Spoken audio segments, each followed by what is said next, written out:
लग्नानंतर होईलच प्रेम या मालिकेच्या पुढील भागात आपण पाहत असतो की जे पन्ह म्हणून पपईचं ज्यूस काव्या आणि नंदिनी पिणारा असतात, पण मात्र नंदिनीला कळलेलं असतं.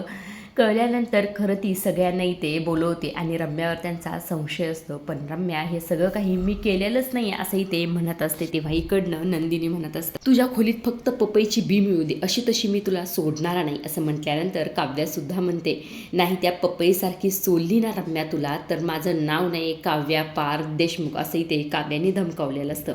आता शोधाशोध करून करत इकडे आशाच्या खोलीत त्या पपईचे साल निघलेले असतात. त्यामुळे इकडे वसू फार चिडलेले असते, मी तुला आता आशा सोडणारच नाही असं म्हणून अक्षरशः तिच्यावर खरं तर वसू आत्याने चप्पल उगारलेली असते. तेव्हा काव्यामध्ये येते आणि त्यांना अडवते आणि त्यांनाही ते म्हणत असते, आशाताईच्या खोलीत जर पपईचे साल निघले असतील तर तुमच्या चपलीला हे पपईचं बी आलं कुठून, असं विचारल्यानंतर सगळ्यांचा चेहराही ते बिघडलेला असतो. काय करावं आणि काय नाही असं त्यांना झालेलं असतं. आता खरं तर या पपईच्या बीमुळे ह्यांना कळेल का की विजय आणि रम्याने हा सगळा काही खेळ रचलेला आहे, हे पाहण्यासारखंच आहे. आजच्या पुरतं एवढंच. अशा डेली मालिकेच्या अपडेट जर जाणून घ्यायचे असतील तर चॅनलला जरूर सबस्क्राईब